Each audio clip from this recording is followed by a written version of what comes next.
Hey guys, What's up, G? wanna go to Chachki's? Get some coffee? Oh, it's a little early. I gotta get out of here. I think I'm gonna lose it. Uh-oh. Sounds like somebody's got a case of the Mondays.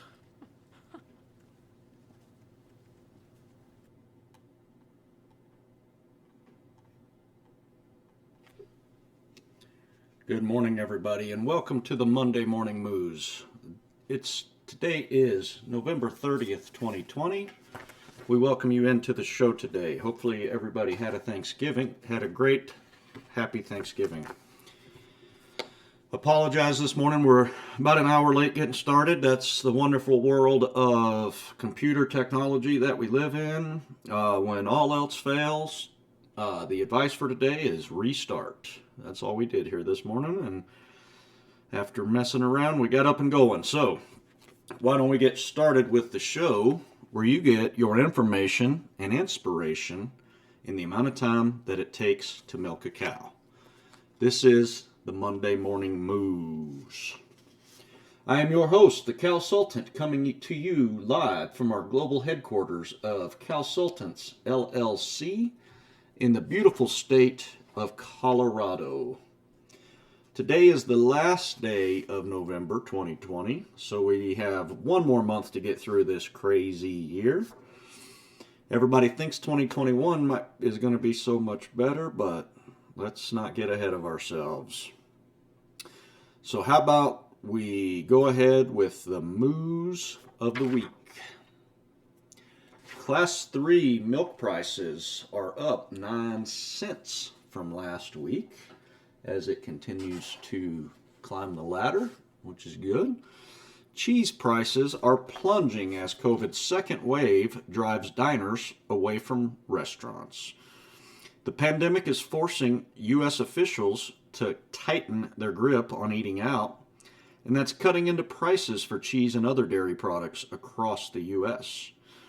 California imposed a curfew across much of the state, closing restaurants to all but takeout orders. And New York City's mayor has said it's just a matter of time until his state halts indoor dining. Some wholesale cheddar prices have fallen more than 40% this month. Prices for cheese blocks, the type that graces party platters, has declined 13% this year to about $1.66 a pound, according to Chicago Mercantile Exchange data. Barrel cheese, typically used to make processed cheeses, is down 18%. The second lockdown will have a really bad impact eventually on the price of dairy commodities because the food service demand has been killed partly, at least.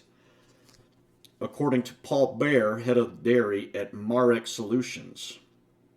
In the next weeks, the market will start crumbling because there's not just an appetite to purchase from the end users at the moment.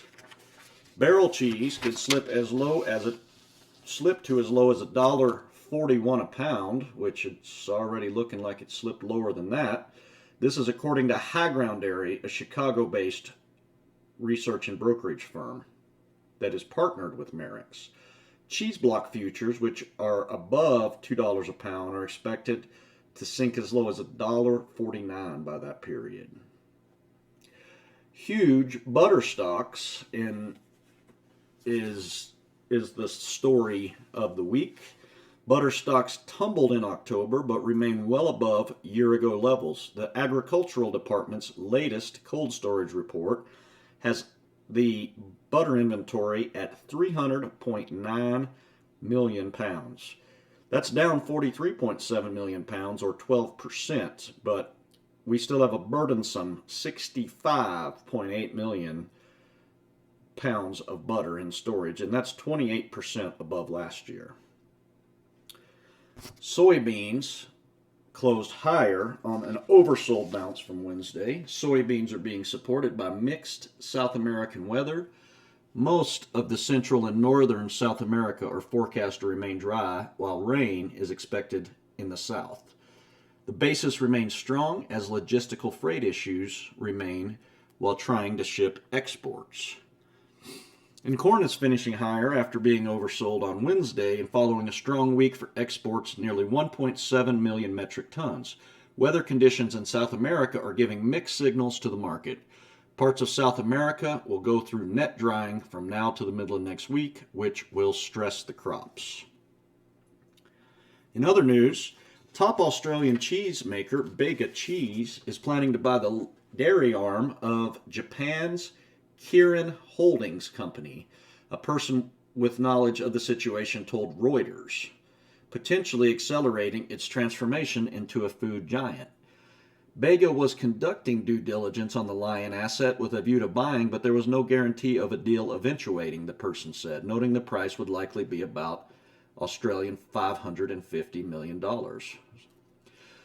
That's about 402 million US dollars. The deal would take the 121-year-old former dairy cooperative closer to their goal of becoming what they call a great Australian food company with iconic Australian grocery brands.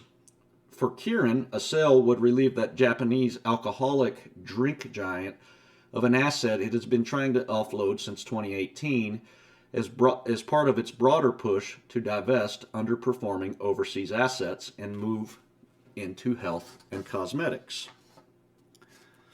The International Dairy Federation has published an update to its bulletin on the Codex General Standard for the Use of Dairy Terms. This has implications in the context of national, regional, and international trade, including its status in relation to the World Trade Organization Agreement on Technical Barriers to Trade. It is supposed to ensure that the use of dairy terms intended for milk and milk products are only used for milk products and protect consumers for what is being confused or misled by the use of dairy terms for non-dairy products. A great article that caught our eye this week from Drovers was entitled Hummus for Cows. Chickpea production increases around the world, and these crops, not only suitable for human consumption, are being recycled into cattle feed as a partial replacement for soybean meal and cereal grains. According to Dr. Pei Kwong Yu, professor with the University of Saskatchewan, and however, until now there was a limited information about the nutritional values for this newly developed chickpea as a ruminant feed. In a recent study, Yu and his colleagues showed that the Canadian Light Source, or CLS, at University of Saskatoon can effectively image the molecular structure of chickpea seeds to determine which varieties have the highest nutritional value and would serve as the best feed for beef and dairy cows. Yu and his colleagues studied CDC Cory, a new chickpea cultivated by the Crop Development Center at University of Saskatoon. Using the MIDIR beamline, the researchers imaged the distribution of chemical compounds like protein, lipid, and carbohydrates in the chickpea tissue in pixel-sized increments. This information can be used for selecting superior varieties of the chickpea, said Yu, and for predicting nutritive values. He said that this CLS beamline machine they have at University of Saskatoon offers the particular advantage of being non-destructive. Unlike the commonly used wet chemistry, this technique preserves the intrinsic microstructure of samples and can detect ultrastructural chemical information within the cellular dimension. In the future, the team plans to investigate how different chickpea processing techniques like dry heating, moist heating, and microwave irradiation affect the internal nutrient components. This information could be tremendous benefit to chickpea breeders, growers, and processing operations, and to the animal feed and export industries, said Yu. After nearly 15 years of being discussed, put on hold, and then discussed again, the Idaho Center for Agriculture, Food, and the Environment is actually happening. Things are moving forward. It's pretty exciting, said Michael Perea, Dean of the University of Idaho's College of Agriculture and Life Sciences, which is overseeing the $45 million CAFE project. Initial soil sampling work is already being conducted on the land that will house a 2,000-cow dairy and make CAFE, which is the Center for Agriculture, Food, and the Environment, the largest research dairy in the nation. The dairy will have a robotic milking parlor and the ability to process manure into value-added material. Interesting.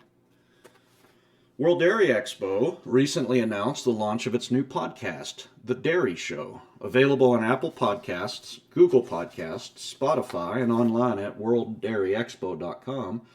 New episodes of The Dairy Show are added on the second and fourth Tuesday of every month. Expo's podcasts feature a new guest during every episode discussing topics related to the dairy industry.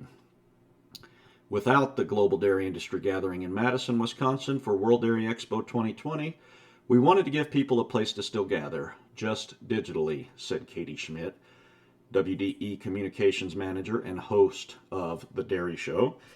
The Dairy Show is focused on discussing topics ranging from cows to the colored shavings at the World Dairy Expo to the cutting-edge technology, while introducing a new guest during each episode to provide unique perspectives. To date, The Dairy Show has published 4 episodes discussing the founding of World Dairy Expo, understanding milk markets, the connection between commercial dairy and the show ring, and how one young dairy producer has diversified her operation using cheese. Future episodes will explore more facets of the dairy industry year-round.